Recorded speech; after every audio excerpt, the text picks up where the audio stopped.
Alright, so what I'm about to show you, classic biology, is the Lac Operon gene.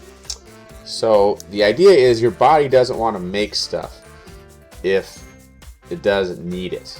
And this is a gene that's been very well studied, actually in E. coli. It won't make the enzyme used to digest lactose unless there's lactose around. So the gene is basically silenced until lactose shows up. So right here you can see this is the lactose, this pink little sphere right here. You can see, oh, it looks like it fits right in there. So when there's lactose around, it jumps onto the repressor, that's what the red thing is, and it inactivates it. Inactive repressor. And boom, then the RNA polymerase is able to transcribe that gene and get these enzymes that the bacteria needs to digest the lactose. Okay, but again, doesn't need it, doesn't make it unless it is there. So this top diagram is without any lactose present, and you can see this this repressor is active. It's basically on the operator and blocking the RNA polymerase from working. So this active repressor, and this means the operon is off. Okay, blocking it, nothing's happening. Down here, ooh, we have lactose there. First screen, it was pink, now it's green. So here we go. That makes it inactivates the repressor.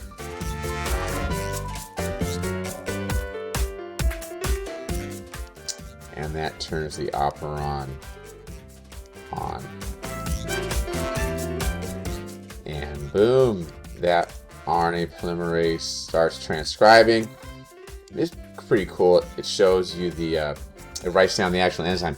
Beta-galactosidase, permease, and trans-acetylase. Oh, that's so awesome. Those could be like names of your children or pets or something. So I put this here. This was, I think, an animation I had, but it's kind of cool.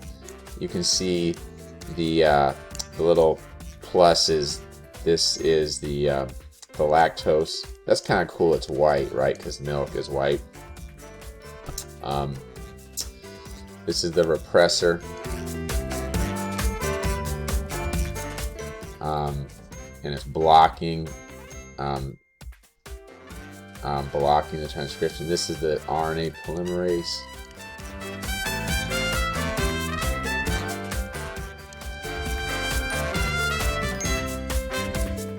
This red thing right here, that's the operator. Right here is the promoter. It's called, this little thing right before the gene starts on the messenger RNA,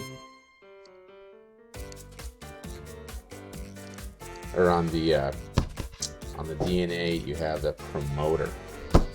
So here we see the gene is turned off. Here it's turned on. And boom, this RNA polymerase.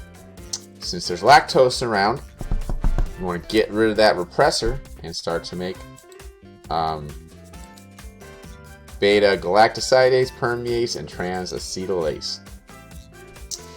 So we know, I spoke before about how the environment is affecting gene expression, and it's still really being studied, and it's not, I wouldn't say entirely well understood, but you know, it's just it's an area of research in biology that there's a lot of things happening, which makes it really cool. So especially in embryonic development, these gene expression, there's only a few that, not a few, but fewer number of genes are involved right when you're developing. So if you impact those genes, it's really critical. And these are called morphogenic or morphogens. Remember, morph, that has to do with shape. And they there's different concentrations of them as it says there, and they alter the transcription factors of cells. Remember, transcribing, that's what's making the actual protein products that really are guiding your development in utero as you're developing as a fetus.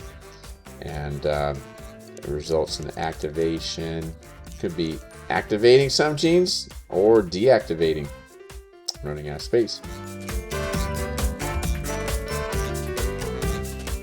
So try to fit that onto your slide. But yeah, look at that little embryo developing there. So chemical changes can do this. Anything you're exposed to, a lot of times it's the female that is thought of when it comes to development, and that's true. Of course, 9 months the fetus is developing inside the mother, but remember, sperm are exposed to chemicals and so forth as the father is living his life. The longer the father is living, the more chemicals that father is exposed to and potential changes, these epigenetic changes that can occur. And what is understood is some of these expression patterns from environment can be shown in different plants and animals. So for example, hydrangeas, if you change the soil pH, you can affect the color of the flower. Awesome. More acidic, you're going to get blue flowers, and more alkaline or basic, you're going to get pink flowers. So that's pretty awesome. And this example from the animal kingdom, Himalayan rabbits. Himalayan. Different fur pigments depending on temperature. That embryo, that fetus is exposed to greater than 35 degrees, which is our body, a little bit less than our body heat, body temperature, white fur, and then lower than 30 degrees, we have black fur. Awesome. Humans, we're well aware of the melanin, that's produced, by our cells changes depending on the light exposure. We're exposed to more light. Our cells produce more melanin. That's something that that's a very interesting change that we can affect. But you can't pass that on to your offspring. At least we don't think so, right? It doesn't happen very often, but it might. The more we study it. And there's a whole bunch of different things like fish, reptiles, and amphibians.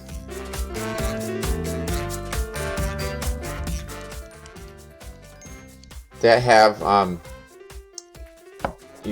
due to responses in mate availability, can change gender. Whoa. So if you're a guy, like a human male, and there's no females around, you can turn to female. Or if you're a male and there's too many males around, you can turn to female in order so you can mate. It's amazing. And that makes sense too, because that would help drive organisms that can do that would be more successful, right? Lately, just now, I listened to a story of a wolf that came all the way from Canada or Washington State all the way down deep into California, I think Kern County. Basically, it was trying to find a mate.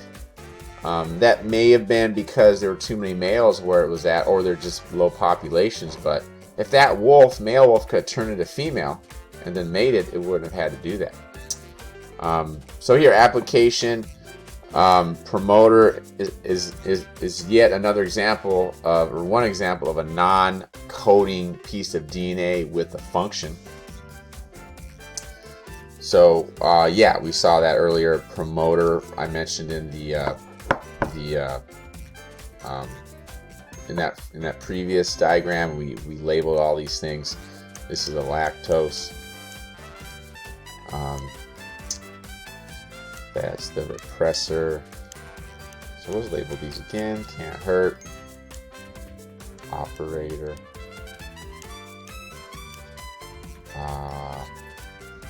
RNA polymerase is this number 3.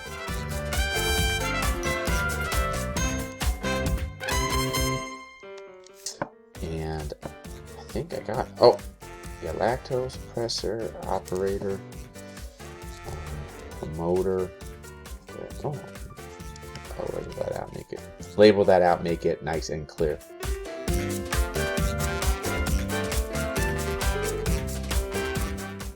And the last slide, direct methylation, or adding those methyl groups, is thought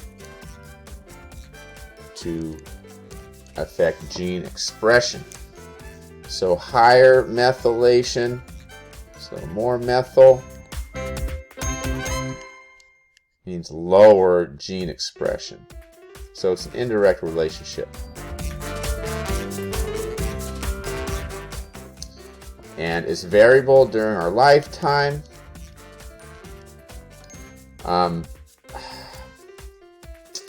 So I'm not it could be, I believe, probably there's more methylation later in life than earlier, but I need to check that. The amount also depends on environmental factors.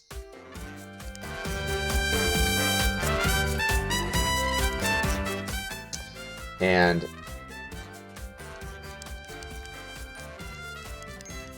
it's all about evidence. There is evidence that these can be inherited, and this whole idea that nurture can affect how you're, basically whatever's happening to you during your life can affect your DNA. Remember, it's not traditionally been thought to be correct. The orthodox view of DNA is that it's static, it does not change.